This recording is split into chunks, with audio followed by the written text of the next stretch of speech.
Hey fans, we're back, and this time we're here to look at 10 things you didn't know about Shannon Sharpe. But before we get into all things Shannon Sharpe, do me a favor, hit that subscribe so we can keep you updated on all of our latest lists and content.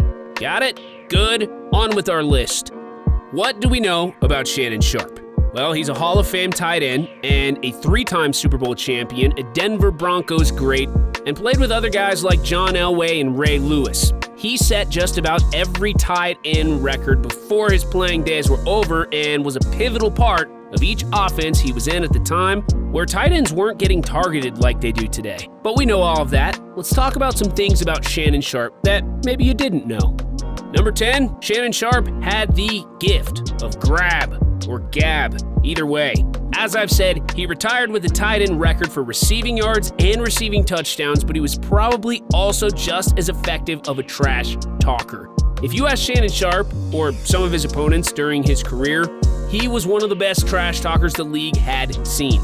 He was boisterous, loud, and had all of the productivity on the field to back it up. The problem for those on the receiving end of Shannon's trash talk is they quickly learned or already knew that Shannon Sharpe had no problem giving a piece of his mind to the opposing team, fans, or the media.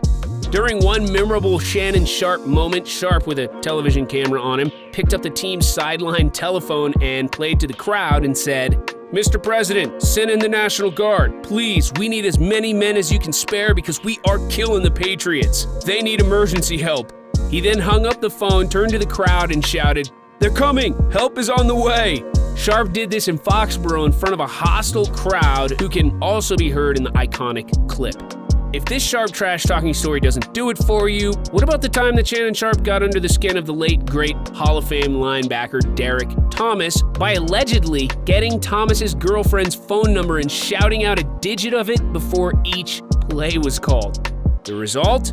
10 flags by the Kansas City Chiefs defense that cost the team 75 of the 80 yards the Broncos would need to score the game's final touchdown. Thomas himself committed 2 face mask penalties on Sharpe, and his actions were so bad that the team's owner issued an apology, suspended Thomas, and made Thomas issue an apology. Shannon reportedly has many little anecdotes, and if they are anything like this one, he may have truly been the best trash talker of his era. Number 9, Sharpe was a 7th round pick. Yeah, 7th. When you think Hall of Fame tight end or Hall of Fame any position, you think of a high draft pick. Great pedigree, great player. Well, not Shannon Sharpe. He may have been a great athlete and a future Hall of Famer, but at the time, Shannon went 192 in the draft and wasn't considered as anything more than depth on the roster. From just being depth on the roster to golden jacket, I wonder how many 7th round picks know that story. Number 8, Shannon's got a brother who also played in the NFL and might actually even be better than him. That's right, Shannon's brother Sterling, the elder Sharpe, was a phenomenal player in his time. Unlike his younger brother Shannon, who was taken in the 7th round, Sterling was taken with the 7th overall pick. Sterling played during Brett Favre's heyday and was Favre's go-to receiver every year they were on the field together. Sterling Sharpe was widely regarded as one of the best wide receivers in the game, if not the best. As a matter of fact, there was a time when he was getting mentioned as the top receiver over the best to ever do it at wide receiver, Jerry Rice. To give you a better idea, Sterling spent 3 of his 7 seasons as a first-team All-Pro, and to prove that his playing days were over far too soon, in Sterling's final 3 NFL seasons, he had a combined 32 receiving touchdowns. 18 of those came during his final season. Unfortunately, at the end of that 18 touchdown catch season, Sterling injured his neck and would be forced to retire.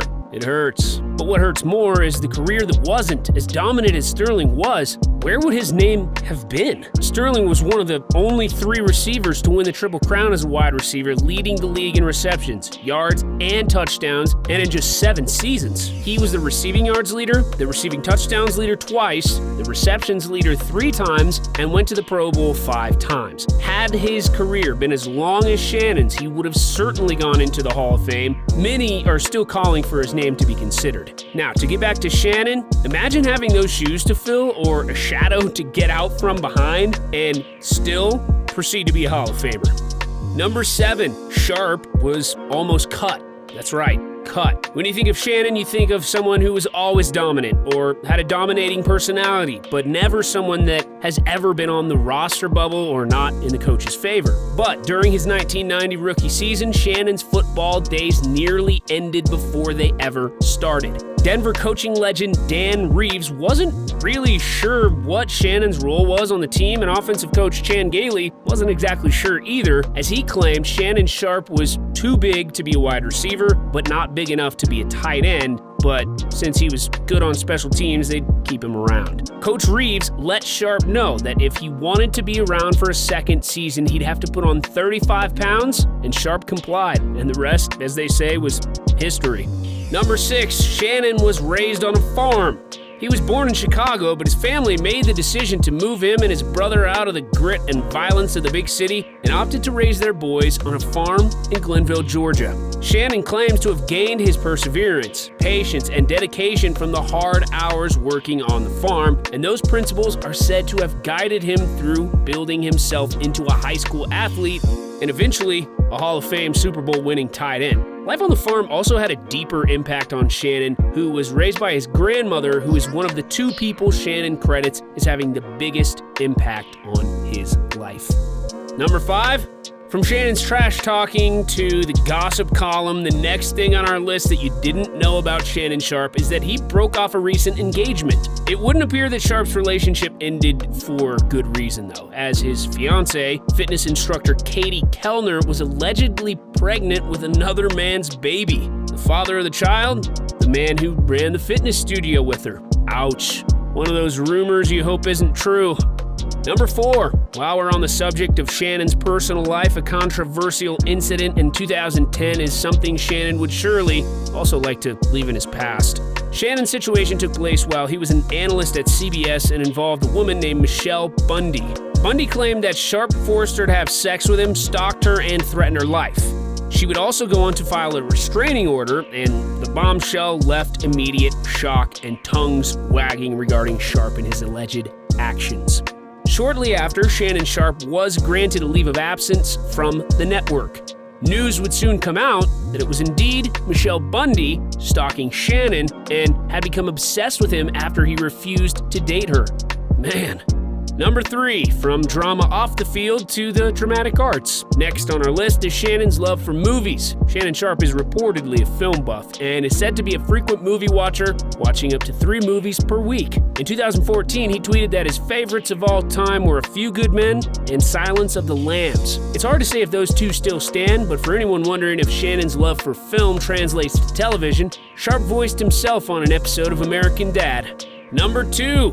He won a Super Bowl with 2 different teams and won 3 Super Bowls in 4 years. Okay, this is basically a 2-for-1 here, but for good reason. These 2 things you didn't know about Shannon Sharpe go hand in hand and are equally impressive. It's not easy to go to a Super Bowl, let alone win one. Don't think so? Just ask the likes of Dan Marino, Jim Kelly, Randy Moss, and currently playing Larry Fitzgerald, who do not have a Lombardi trophy between them. Many of the all-time greats in the NFL have spent their entire careers chasing a Super Bowl ring, only to come up empty-handed. Shannon Sharpe has 3 Super Bowl victories to his name, winning back-to-back in Super Bowls 32 and 33, and then returning to Super Bowl 35 as a Baltimore Raven. Number 1, Shannon loves his Hennessy, and he even drank it live during his television show with Skip Bayless, Undisputed.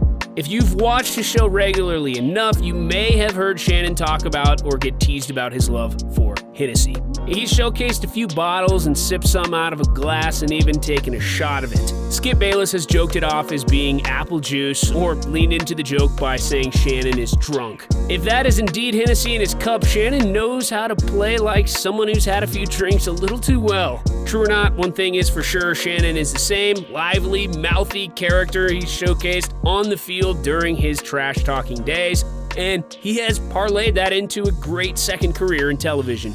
Well, that's our list. Hopefully after learning these 10 things about Shannon Sharpe, you learned something you didn't already know. If there's anything you find interesting that we left off the list, let us know in the comments. Until next time, have an awesome day.